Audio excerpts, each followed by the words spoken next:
আসসালামু আলাইকুম। তারেক রহমান মাকে দেখার জন্য মঙ্গলবার সকালেই লন্ডনের হিথ্রো বিমানবন্দর থেকে রওনা দিয়েছেন। এমন খবর সকাল থেকেই শুনতে পাই, নানানভাবে নানান মাধ্যমে বিভিন্ন দিকে এটি ছড়িয়ে পড়ে। আমি পার্সোনালি বিএনপির কোনো শীর্ষ নেতাকে জিজ্ঞেস করলাম যে তিনি কি আসলেই রওনা দিয়েছেন। তারাও স্পষ্ট করে কিছু বলতে পারলেন না। কারণ কি? কারণ হচ্ছে তারাও এটি বিশ্বাস করেন যে তারেক রহমানের জন্য যে কোনো সময় বাংলাদেশে আসাটা সম্ভব।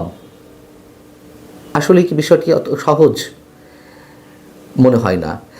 এবং কারা তার জন্য আসলে হুমকি, কারা তার জন্য নিরাপত্তার ঝুঁকি, তিনি আসলে কার সিগন্যালের অপেক্ষায় আছেন, কোন রাষ্ট্রের সিগন্যাল পাওয়া গেলেই তিনি বাংলাদেশে আসবেন, আমি সেসব বিষয়ে একটু সামান্য খোলাসা করব, পুরোপুরি নয়। আসছে সে বিষয়ে। এখন তারেক রহমান রওনা দিয়েছেন হিথ্রো বিমানবন্দর থেকে। এরকম একটি ভিডিও, 6 সেকেন্ডের ভিডিও মঙ্গলবার সকাল থেকে ছড়িয়ে পড়ে। মুহূর্তের মধ্যে সেই ভিডিওতে সামাজিক যোগাযোগ মাধ্যমে হাজার হাজার লাইক পড়ে, হাজার হাজার কমেন্ট পড়তে থাকে।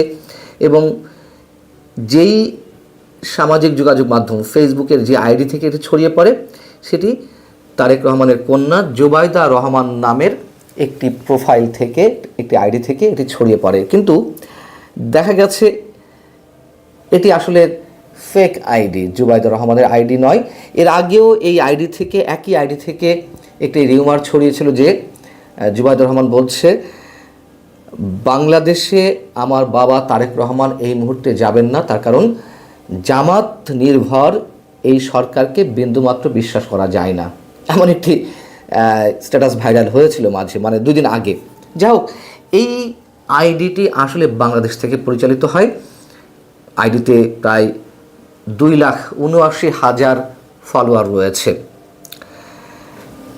আর এই ভিডিওটি সম্পর্কে যদি বলতে হয়, যে এটি জানা গেছে যে চলতি বছরের জুন মাসে স্ত্রী ডাক্তার জুবাইদা রহমান যখন বাংলাদেশ থেকে লন্ডনে পৌঁছান হিথ্রো বিমানবন্দরে, তখন তাকে রিসিভ করার জন্য তারেক রহমান সেখানে গিয়েছিলেন। সেই ভিডিওটি ছড়ানো হয় যে হিথ্রো বিমানবন্দর থেকে তারেক রহমান বাংলাদেশের উদ্দেশ্যে রওনা দিয়েছেন।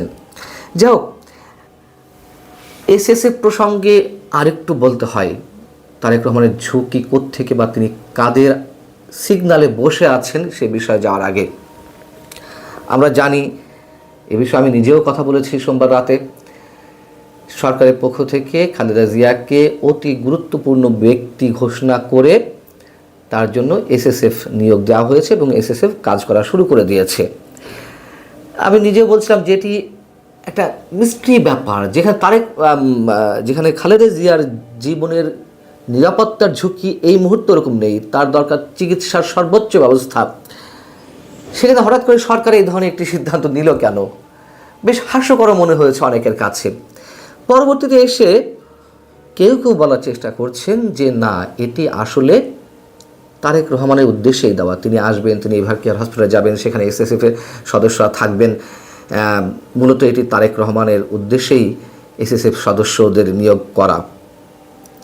এই কথাগুলো আমার কাছে যুক্তিসঙ্গত মনে হয়নি। যারা এই কথাগুলো বলছেন তাদের প্রতি শ্রদ্ধা রেখেই আমি বলছি, এটি আমার কাছে গ্রহণযোগ্য মনে হয়নি। তার কারণ তারেক রহমানের উদ্দেশ্যে যদি, বা তার নিরাপত্তার কথা বিবেচনা করে যদি এসএসএফ সদস্যদের নিয়োগ করা হয়, সরাসরি এটি সরকার বলতে পারতো, তাতে সরকার কোনো প্রকার সমালোচনার শিকার হতো না। তারেক রহমানের নিরাপত্তা ঝুঁকি রয়েছে, এটি অনেকেই মনে করেন, অধিকাংশ মানুষ মনে করেন। আর কোনো সরকার প্রধানের সন্তানেরা যারা সরকারের সঙ্গে কোনোভাবে ইনভলভ নয় বা ছিল না, তাদের ক্ষেত্রেও তো এর আগে এসএসএফ সদস্যদের নিয়োগ দেওয়া হয়েছে। অতএব এখন তারেক রহমানের ক্ষেত্রে দেওয়া হলে এমন কোনো কথা উঠতো না। অতএব সেই যুক্তিটি আমার কাছে গ্রহণযোগ্য নয় যে খালেদা জিয়াকে দেওয়া মানেই হচ্ছে তারেক রহমানকে দেওয়া। এখন আসি আসল প্রসঙ্গে। তারেক রহমান কেন আসছেন না, এ নিয়ে নানান ধরনের কথাবার্তা আছে, নানান ধরনের ব্যাখ্যা বিশ্লেষণ চলছে, তার নীতি নৈতিকতা নিয়ে প্রশ্ন তোলা হচ্ছে। আমি এগুলোর কোনোটির সঙ্গে একমত নই। অনেকে বলছেন তার পাসপোর্ট সমস্যা, যেহেতু সরকারের পক্ষ থেকে বলা হচ্ছে যে তাকে যে কোনো সময় যে কোনো মুহূর্তে ট্রাভেল ভিসা দেওয়া হবে, ট্রাভেল পাস দেওয়া হবে, একদিনের মধ্যে এটি দেওয়া সম্ভব। পররাষ্ট্র উপদেষ্টা ডক্টর তৌহিদ হোসেন সাহেব তিনি নিজেও মঙ্গলবার এই কথা আবারও বলেছেন যে তার জন্য ট্রাভেল পাসের ব্যবস্থা করে রাখা হচ্ছে। তারেক রহমান চাইলে যে কোনো মুহূর্তে তিনি এটি গ্রহণ করে চলে আসতে পারেন দেশে। এই বিষয়গুলো আরও বিতর্কের জন্ম দিয়েছে তারেক রহমানের জন্য। আমি আগেই বলেছি, তারেক রহমানের জীবনের ঝুঁকি অবশ্যই রয়েছে। সেই ঝুঁকিটা রয়েছে বিশেষ একটি শক্তির পক্ষ থেকে, এবং সেই শক্তিকে নিয়ন্ত্রণ করা হচ্ছে মিডল ইস্টের একটি রাষ্ট্র থেকে। প্রিয় দর্শক, এখন অনেকে বলতে পারেন যে ঝুঁকিটা কি আসলে অন্য কোথাও থেকে নয়, ভারত থেকে। এবং আমি মাঝে এমন একটি তথ্য আপনাদেরকে জানিয়েছিলাম, তথ্য মানে মন্তব্য, যে বিএনপির শীর্ষ পর্যায়ে অনেক নেতার সাথে ব্যক্তিগত পর্যায়ে কথা বলে এটুকু জানতে পেরেছি যে তারা মনে করে ভারতের গোয়েন্দা সংস্থা তার জীবনের জন্য হুমকি।